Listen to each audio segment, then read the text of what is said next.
Bank of India ఈ వేలం ఈ ఆక్షన్ ద్వారా అపార్ట్మెంట్ వేలంలో అమ్మబడుచున్నది. సొంత ఇంటి కళ నెరవేర్చుకోవాలి అనుకున్న వారికి మార్కెట్ విలువ కంటే తక్కువకు లభించును.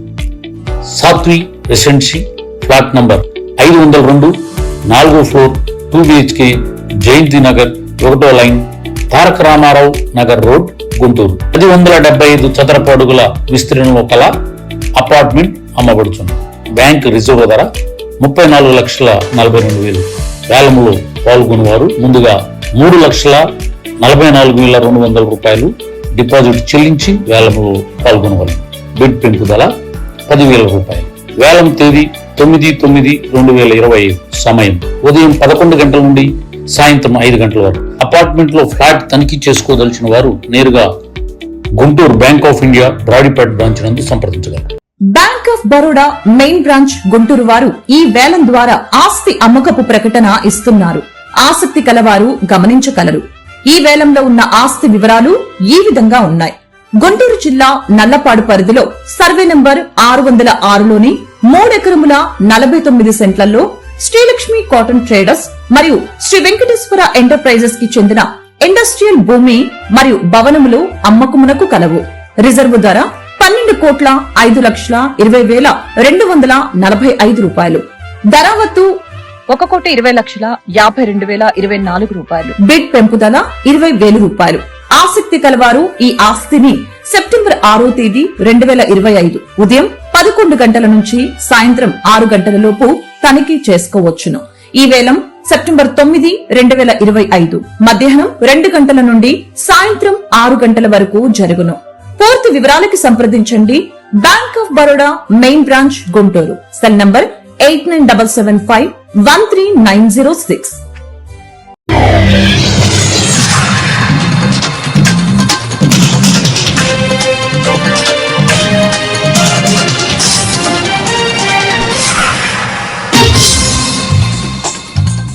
నమస్కారం, సిటీ న్యూస్ కి స్వాగతం. ఈనాటి వార్తా విశేషాలు. విజయవాడ ఎన్టీఆర్ ఆరోగ్య విజ్ఞాన విశ్వవిద్యాలయం VC Chandrasekhar register Radhika Reddy media సమావేశం ఏర్పాటు చేశారు.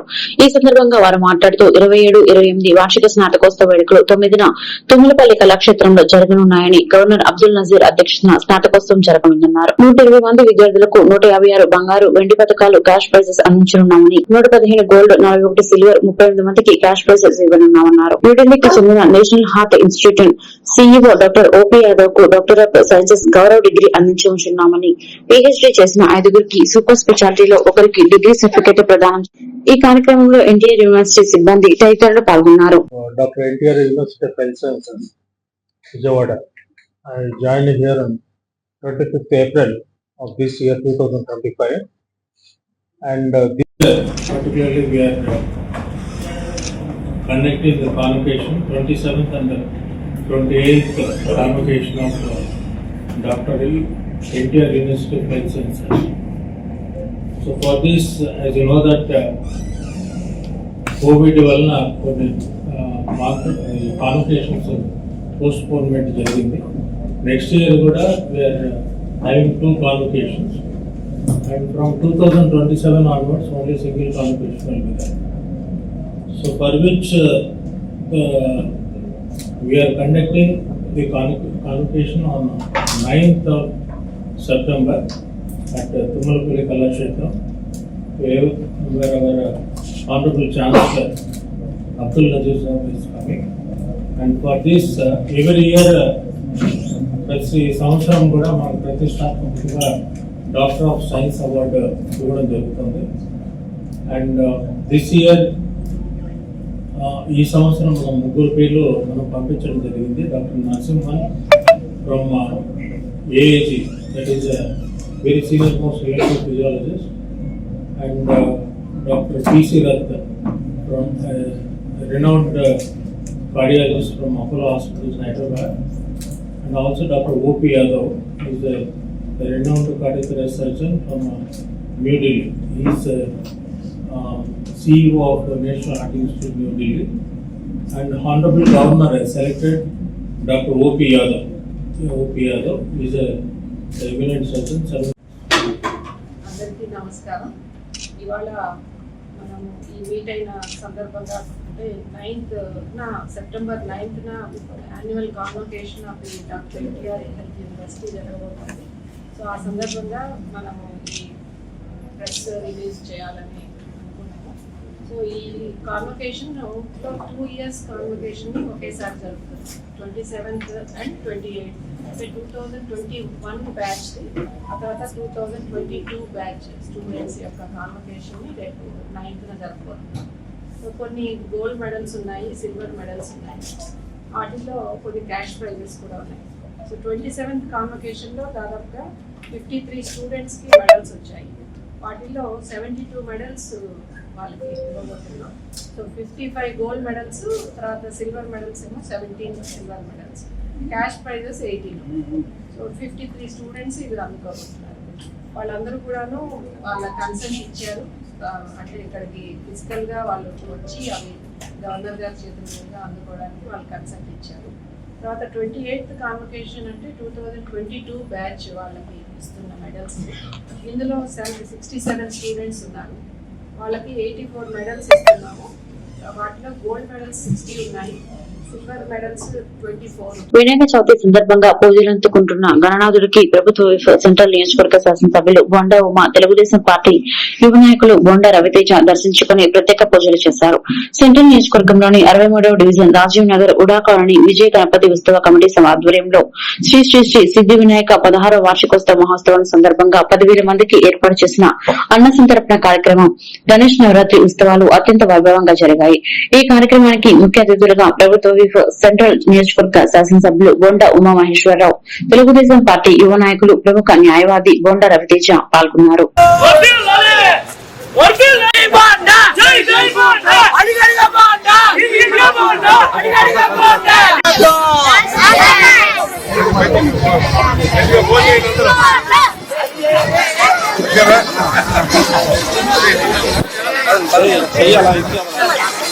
మీ సైడ్ సైడ్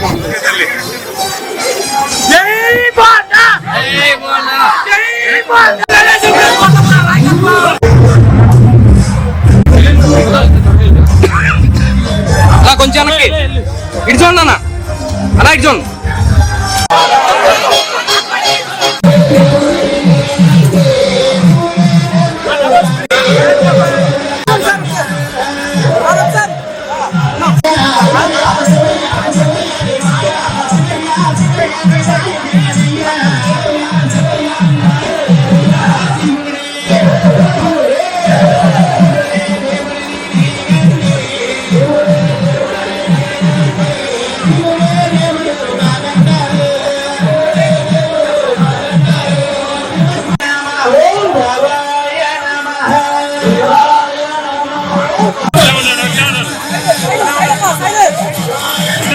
ఇంజనీరింగ్ లో 35వ ర్యాంక్, ఓవరాల్ గా 46వ ర్యాంక్, అత్యుత్తమ నాణ్యత ప్రమాణాలు పాటించే యూనివర్సిటీలకు కేంద్ర మానవ వనరుల అభివృద్ది మంత్రిత్వ శాఖ జాతీయ స్థాయిలో ఇచ్చే ర్యాంకింగ్లలో కేఎల్ యూనివర్సిటీ 26వ ర్యాంకు దక్కించుకుందని యూనివర్సిటీ ఉపకులపతి డాక్టర్ సారథి వర్మ తెలిపారు. విజయవాడలోని యూనివర్సిటీ అడ్మినిస్ట్రేషన్ కార్యాలయంలో శనివారం ఏర్పాటు చేసిన విలేకరుల సమావేశంలో ఆయన మాట్లాడుతూ విద్యా ప్రణాళిక, మౌలిక వసతులు, నాణ్యత, నైపుణ్యం వంటి ప్రమాణాలు, పరిశోధన ప్రాజెక్ట్ ప్లేస్మెంట్స్, పీహెచ్డీ పొందిన ప్రొఫెసర్స్ వంటి అంశాలను ప్రామాణికంగా తీసుకుని ఎన్ఐఆర్ఎఫ్ ర్యాంకింగ్స్ ఇస్తారని, ఈ అంశాలలో తమ యూనివర్సిటీ అత్యుత్తమంగా ఉందని ఆయన చెప్పారు. ఈ సమావేశంలో యూనివర్సిటీ నైపుణ్యాభివృద్ది విభాగం dean doctor Srinath, admissions director doctor Srinivasarao, MHS విభాగం డీన్ డాక్టర్ కిషోర్ బాబు పాల్గొన్నారు.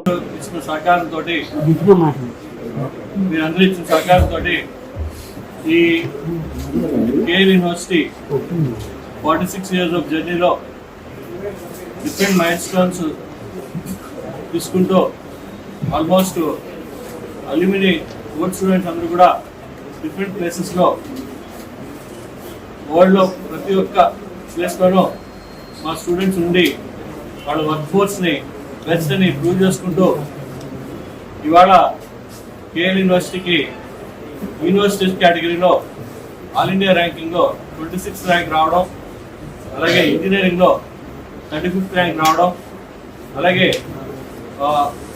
ఓవరాల్ ర్యాంకింగ్లో 46th ర్యాంక్ రావడం, ఇన్నోవేషన్లో 11 to 50 బ్యాండ్లో ఉండడం, అలాగే మేనేజ్మెంట్లో 70th ర్యాంక్ రావడం ఆల్ ఇండియా వాడు గర్వకారణంగా ఫీల్ అవుతూ అంతేకాకుండా మీ అందరూ ఇచ్చిన సహకారంతో stake holders and students, faculty అందరూ కూడా కష్టపడి ఈ అచీవ్మెంట్ని వచ్చినందుకు అందరికీ ధన్యవాదాలు తెలియజేసుకుంటూ, ఇది మేజర్గా మా కరికులం యొక్క స్పెషాలిటీ, అలాగే స్కిల్ డివిజన్ యొక్క యాక్టివిటీస్.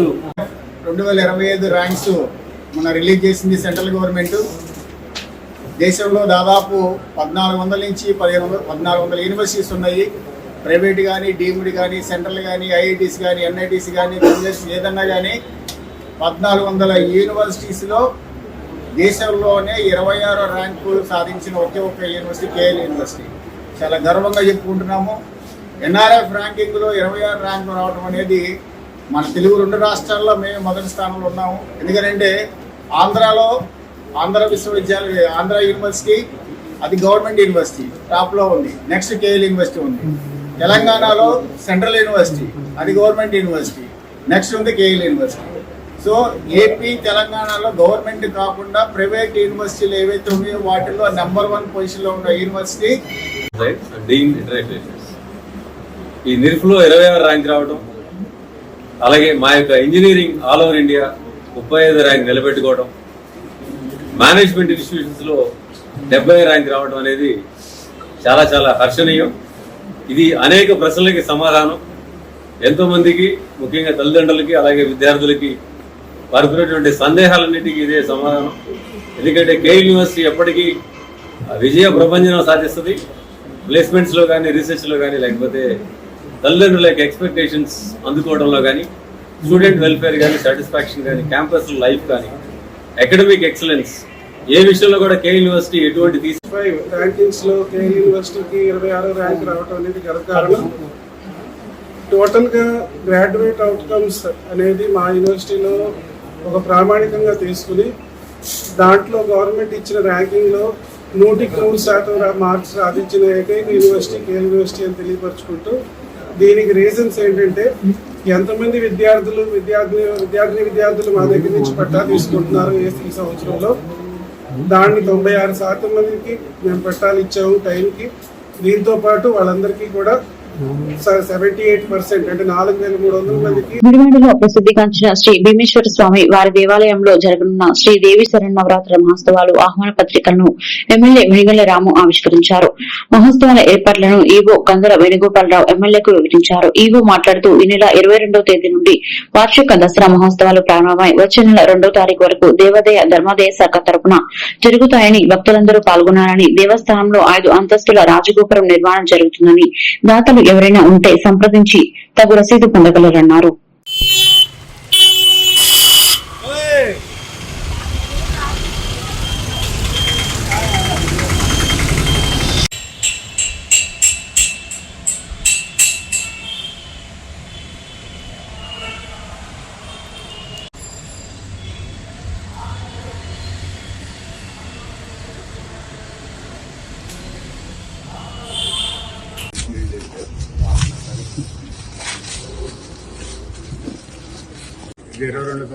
కాదన్నా ఎప్పుడు కట్టారు?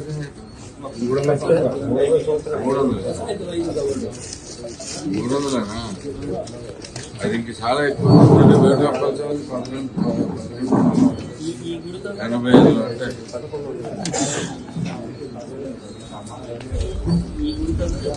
ఓం నమః శివాయ. భక్తులకు మనవి, మన గుడివాడ పట్టణంలో బండిమిల్ రోడ్లో వేయించేసి ఉన్న శ్రీ గంగా పార్వతి సమేత శ్రీ భీమేశ్వర స్వామివారి దేవస్థానం నందు ఈ నెల 22వ తేదీ నుండి దసరా మహోత్సవాలు, వార్షిక దసరా మహోత్సవాలు ప్రారంభమై వచ్చే నెల 2వ తారీఖు వరకు జరుగుతాయి. కాబట్టి ఈ కార్యక్రమాలకు కావాల్సిన భక్తుల సౌకర్యాల నిమిత్తం కావాల్సిన ఏర్పాట్లు అన్ని కూడా మరి దేవాదాయ ధర్మాదాయ శాఖ తరఫున ఏర్పాటు చేయడం జరుగుతుంది. అట్లాగే ఈ ఉత్సవాల పాంప్లెట్ ఈ రోజు మన స్థానిక శాసనసభ్యులు గౌరవనీయులు శ్రీ వెనిగండ్ల రాము గారి చేతుల మీదుగా మరి పాంప్లెట్ కూడా ఆవిష్కరణ చేయడం జరిగింది.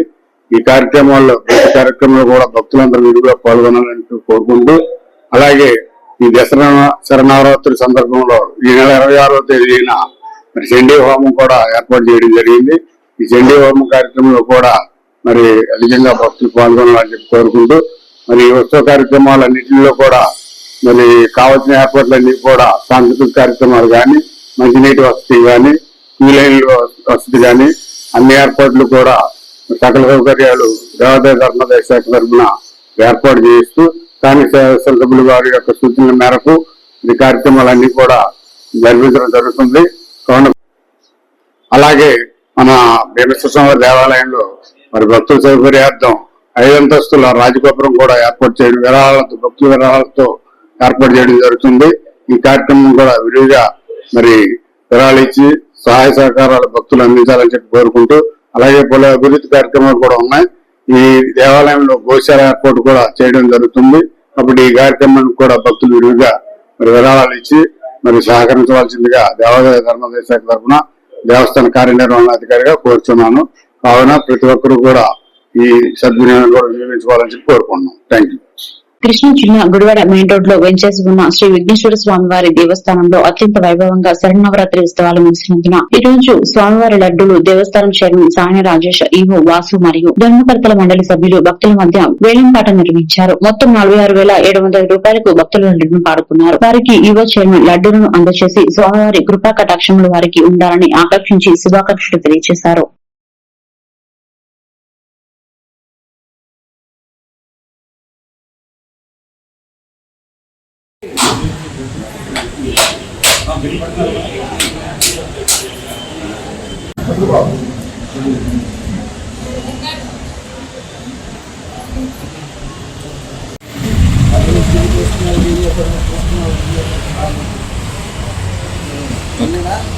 మెయిన్ రోడ్ లో ఉన్న శ్రీ విఘ్నేశ్వర దేవస్థానంలో స్వామివారికి ఎంతో భక్తితో దాతలు ఆ స్వామివారి నీటితో కలిసిన లడ్డూలు ఈ 10 రోజులు అక్కడ ఉంచారు.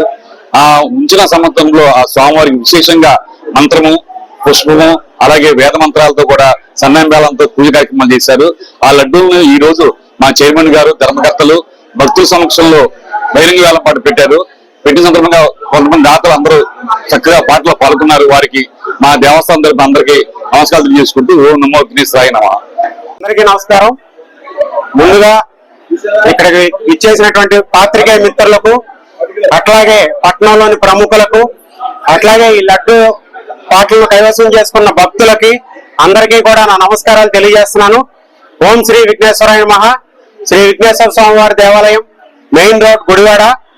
మరి ఈ రోజున పెట్టినటువంటి ఈ లడ్డు పాటల్లో మొత్తం 5 లడ్డూలను ఉంచడం జరిగిందండి. ఒక లడ్డు 5 కేజీలు, మరొక లడ్డు 7 కేజీలు, 11 కేజీల లడ్డూలు 2, 10 కేజీల లడ్డు 1 అండి. మొత్తం 5 లడ్డూల్ని ఇక్కడ ప్రదర్శింపబడ్డాయి. వాటిలో 5 కేజీల లడ్డూని మొట్టమొదటిగా 5,000 రూపాయలకి ప్రసంగి మనోజ్ గారు కైవసం చేసుకున్నారు. అట్లాగే రెండో లడ్డు 7 కేజీల లడ్డు 6,700 రూపాయలకు గాను సాయన గాంధీ గారు కైవసం చేసుకున్నారు. అట్లాగే మూడో లడ్డు 11 కేజీల లడ్డు 13,000 రూపాయలకి గేదెల కళ్యాణి గారు కైవసం చేసుకున్నారు. అలాగే నాలుగో లడ్డు 10 కేజీల లడ్డు 11,000 రూపాయలకి జొన్నాల శోభన్ కుమార్ గారు కైవసం చేసుకున్నారు. అలాగే ఆఖరి లడ్డు 11 కేజీల లడ్డు 11,000 రూపాయలకు గాను సింహాద్రి రాంబాబు గారు కైవసం చేసుకోవడం జరిగింది. మరి వీరందరికీ కూడా మా ధర్మకర్తల మండలి తరఫున, దేవస్థాన యాజమాన్యం తరఫున కూడా మా ధన్యవాదాలు తెలియజేస్తాను. భారత ఉత్పత్తులపై అమెరికా విధించిన 50% దిగుమతి సుంకాలకు నిరసనగా వామపక్షాల పిలుపు మేరకు స్థానిక మార్కెట్ యార్డ్ వద్ద సిపిఎం, సిపిఐ కార్మిక సంఘాల ఆధ్వర్యంలో నిరసన తెలియజేశారు. సిపిఎం గుడివాడ పట్టణ కార్యదర్శి ఆర్సీపీ రెడ్డి మాట్లాడుతూ, అమెరికా అధ్యక్షుడు మన దేశంపై పెత్తనం చేస్తుంటే మోడీ నోరు మెదవకపోవడం సిగ్గుచేటన్నారు. కార్పొరేట్ శక్తులకు లక్షలాది కోట్ల రూపాయలు రాయితీ ఇస్తున్న మోదీ సామాన్యులపై భారాలు మోపుతున్నారని విమర్శించారు. సిపిఐ పట్టణ నాయకులు సిహెచ్ సత్యనారాయణ మాట్లాడుతూ, మోదీ నిరంకుశ విధానాలకు వ్యతిరేకంగా ప్రజలు పెద్ద ఎత్తున ఉద్యమించారన్నారు. ఈ కార్యక్రమంలో రజనీ, సురేంద్ర, శ్రీనివాస్, అప్పలనాయుడు, కార్మిక నాయకులు డి నరసింహారావు తదితరులు పాల్గొన్నారు. తగ్గించాలి అమెరికా పెంచిన సుంకాలను, భారత వస్తువులపై అమెరికా పెంచిన సుంకాలను, భారత ప్రభుత్వం అమెరికాపై పెంచిన సుంకాలను తగ్గించాలి, సుంకాలను. ఈరోజు దేశవ్యాప్తంగా వామపక్ష పార్టీలు అమెరికా ప్రభుత్వం మన దిగుమతులపై టారిఫ్ పెంచింది. టారిఫ్ అంటే గతంలో అయితే 25% అట్లా పెంచుతానని అనుకున్నారు. కానీ వాస్తవంగా వచ్చేటప్పటికి 50%, 100 రూపాయలకి 50% పెంచడం అంటే మన దిగుమతులు దెబ్బతినే పరిస్థితి ఉంది. ఈరోజు మనం అమెరికాకి బట్టలు ఉత్పత్తి చేస్తున్నాం, రొయ్యలు ఉత్పత్తి చేస్తున్నాం. అలాగే రొయ్యలతో పాటు పత్తిని కూడా, మన కాటన్ కూడా అమెరికాకి పంపిస్తూ ఉన్నాం. అనేక వస్తువులు మనం అమెరికాకి పంపిస్తూ ఉంటే అమెరికా కూడా అనేక వస్తువులు మన భారతదేశానికి పంపిస్తూ ఉంది. ఈ సందర్భంలో మోడీ వాణిజ్య యుద్ధాన్ని ప్రకటించి ఇలా అమెరికాని, ఇండియాని భయపెట్టాలని చూడటం జరిగింది. ఇండియా అమెరికా, మన మోడీ గారు కూడా నాకు ట్రంప్ గారు బాగా బంధువు, ట్రంప్ గారు నేను చెప్పినట్టు వింటాడు అని చెప్పారు. మనం చూస్తే మన పిల్లలు అనేక మంది, వందల మంది ఇలా అమెరికాలో చదువుకుంటున్నారు. ఇలా అమెరికా సంపద పెరుగుతుందంటే భారతదేశంలో చదువుకున్న ప్రపంచం మొత్తం మీద పతనం చేయడానికి అమెరికా సిద్ధంగా ఉంది. అందరినీ బెదిరింపులకు పాల్పడుతుంది. రష్యాని బెదిరించింది, చైనాని బెదిరించింది. చైనా ఉత్పత్తుల మీద 100% ట్యాక్సులు వేస్తే వాళ్ళు అమెరికా ఉత్పత్తుల మీద 150% ట్యాక్స్ వేసేసరికి వెంటనే దిగొచ్చి తగ్గించుకున్నాడు. అలాగే మన దేశాన్ని బెదిరించడం కోసం మన ఆక్వా ఉత్పత్తుల మీద 50% టారిఫ్లు వేయటం జరిగింది. దీనివల్ల ఆక్వా రంగం తీవ్రంగా దెబ్బతింటుంది. మన ఎగుమతులు తగ్గిపోతాయి. ఆమె ఇక్కడ పనులు కూడా తగ్గిపోవడం జరుగుతుంది. అలాగే రష్యా నుంచి, ఇరాన్ నుంచి, ఇతర దేశాల నుంచి మనం తీసుకునే క్రూడ్ ఆయిల్ని తీసుకోవడానికి వీల్లేదు, మా దగ్గరే కొనాలని చెప్పి కండిషన్లు పెడుతున్నాడు ట్రంప్. మన దేశం మొన్న షాంఘై సహకార సంస్థ చైనాలో సమావేశం జరిగితే దానికి మన ప్రధానమంత్రి కూడా వెళ్ళటం జరిగింది. దానికి రష్యా, క్యూబా, ఇతర దేశాల నుంచి కూడా వచ్చారు, చాలా దేశాల నుంచి. కృష్ణా జిల్లా గుడివాడ మెయిన్ రోడ్ లో వెంచేసి ఉన్న శ్రీ విఘ్నేశ్వర స్వామి మండపం వద్ద స్థానిక ఎమ్మెల్యే వెనిగళ్ల రాము పూజలు నిర్వహించారు. పట్టణంలోని ఇతర మండపాల నుండి కూడా పూజలు నిర్వహించి నిమజ్జన కార్యక్రమాన్ని ప్రారంభించారు. ఈ కార్యక్రమంలో AP state where housing corporation chairman రావి వెంకటేశ్వరరావు, జనసేన ఇన్ఛార్జ్ బోరగడ్డ శ్రీకాంత్, ఎలవర్తి శ్రీనివాసరావు తదితరులు పాల్గొని పూజలు నిర్వహించారు. వారు మాట్లాడుతూ ఎన్ని రోజులు భక్తి శ్రద్ధలతో ప్రజలందరూ ఎన్నో పూజలు అందుకున్న గణనాథులు నిమజ్జన కార్యక్రమంలో పాల్గొనడం చాలా సంతోషంగా ఉందని, ఆ గణనాథుని కృపా కటాక్షములు గుడివాడ నియోజకవర్గం మరియు రాష్ట్ర ప్రజలపై ఉండాలని ఆకాంక్షించారు.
ఈరోజు గుడివాడలో అత్యంత వైభవంగా గణేష్ నిమజ్జనం జరుగుతూ ఉంది. కలవర్తి గారి ఆధ్వర్యంలో ఇవాళ అనేక వందల మంది డాన్సర్స్, అనేక మంది కార్యకర్తలు, టీడీపీ, జనసేన కూటమి కార్యకర్తలు మొత్తం ఈరోజు పాల్గొని గుడివాడలో చాలా అద్భుతంగా చేసుకుంటా ఉన్నాం. ఇవాళ చూసుకుంటే పండగ వాతావరణం నెలకొల్లంత గుడివాడ మొత్తం. ఈ రోజు ఆల్మోస్ట్ 3 గంటల దాకా పట్టే అవకాశం ఉంది. 4 గంటలు పట్టింది. పట్టొచ్చు వల్ల గేటు పడితే ఇంకెంత కాలం పడుతుందో తెలియదు. కానీ మొత్తం మీద చాలా అద్భుతమైన ఏర్పాట్లు చేసిన అందరికీ మన మెయిన్ వినాయకుడి గుడి కమిటీకి, అలాగే తెలవర్తి గారికి అందరికీ శుభాకాంక్షలు తెలియజేసుకుంటున్నాం. Thank you very much. నమస్కారం. ఈ రోజున వినాయక చవితి చివరి రోజు, దగ్గర 9 రోజులు అనేక రోజు కూడా అనేక కార్యక్రమాలు జరుపుకుంటూ భక్తి శ్రద్ధలతో భక్తులందరూ కూడా పూజ నిర్వహించుకుని ఈరోజు రోజు చివరి రోజు నిమజ్జనం జరుపుకోవడం జరుగుతుంది. ఇవాళ మెయిన్ రోడ్ లో వేచి ఉన్న వినాయకుడు గుడి దేవుడు, అదే విధంగా ఎల్ఎస్టీ ఆధ్వర్యంలో నిర్వహించిన వాకింగ్ సెంటర్ నిర్వహించిన వినాయక విగ్రహాలు కూడా నిమజ్జనానికి గురైన చేస్తున్నాం. అంగరంగ వైభవంగా ఈ రోజున అందరూ కూడా విజయవాడపట్నం ప్రజలందరూ చుట్టుపక్కల ఉన్న వ్యక్తులందరూ కూడా వచ్చి దీన్ని విజయవంతం చేసిన అందరూ కూడా శుభాకాంక్షలు తెలియజేస్తూ థ్యాంక్ యూ వెరీ మచ్. నవరాత్రులు ముగించుకొని వినాయకుడి యొక్క నిమజ్జనాలు మొదలయ్యాయి. ముఖ్యంగా గురువాడ ప్రధానంగా అయిన వినాయక స్వామి దేవస్థానం నందు, అలాగే మార్కెట్ సెంటర్ లోని ఇరవతి శ్రీనివాసరావు గారి యొక్క విగ్రహాలు ఈ రోజున భారీ ఎత్తున ఊరేగింపు జరుగుతూ ఈ రోజున గౌరవ శాస్త్రజ్ఞులు ఎన్నికల రాము గారి ఆధ్వర్యంలో ఇక్కడ ఘనంగా ఏర్పాట్లు జరుగుతున్నాయి. అలాగే ఏదైతే వినాయకుడి యొక్క ఆశీస్సులు గురువాడ నియోజకవర్గ ప్రజల మీద అందరి మీద కూడా ఉండాలని చెప్పి కోరుకుంటూ ఈ భక్తి శ్రద్ధలతో చేసిన వినాయకుడి నిమజ్జన కార్యక్రమాలు విజయవంతంగా పూర్తవ్వాలని చెప్పి ఆ వినాయకుడి ఆశీస్సులు గురువాడ నియోజకవర్గ ప్రజలందరికీ కూడా ఉండాలని చెప్పి కోరుకుంటాం. వినాయక నవరాత్రులు పూర్తయిన సందర్భంగా నిమజ్జన కార్యక్రమం గుడివాడ మార్కెట్ లో మరి మా నాయనమ్మ గారు స్థాపించినటువంటి దేవస్థానంలో ఈ సంవత్సరం 59వ సంవత్సరం మేము పేర్ల మీద కూర్చొని ఈ నవరాత్రి ఉత్సవాలు చేయడం జరిగింది. అట్లాగే ఈ రోజు పూర్తయిన సందర్భంగా వేలాది మందికి అన్న సమారాధనతో పాటు ఈ రోజు నిమజ్జన కార్యక్రమం అత్యంత ఉత్సాహంగా మా మిత్రులు అట్లాగే ప్రీతం శాసనసభ్యులు ఎన్నికల రాము గారు, అట్లాగే మా నాయకులు రాజ వెంకటేశ్వరరావు, మా సోదరుడు కోరగడ్డ శ్రీకాంత్, ఇతర పెద్దలు జగన్మోహన్ రావు అందరూ కూడా పాల్గొన్నారు. అట్లాగే మెయిన్ రోడ్ లో ఉన్నటువంటి విఘ్నేశ్వర స్వామి దేవస్థానం కూడా అతి ప్రశస్తమైంది. రెండు కూడా కలిసి ఈ రోజున బ్రహ్మాండమైనటువంటి ఊరేగింపుతో ఈ నిమజ్జన కార్యక్రమం జరుగుతోంది. దీంట్లో అనేక మంది వేరు వేరు శ్రీకాకుళం నుంచి, అట్లాగే కేరళ నుంచి, విజయవాడ నుంచి శక్తి వేషాలు వేసేవాళ్ళు, మరి కోలాటాలు, డప్పులు, రకరకాల విన్యాసాలతో ఎంతో. ఈ వార్తలు ఇంతటితో సమాప్తం. మరొక బిడ్డలో మళ్ళీ కలుద్దాం. నమస్కారం.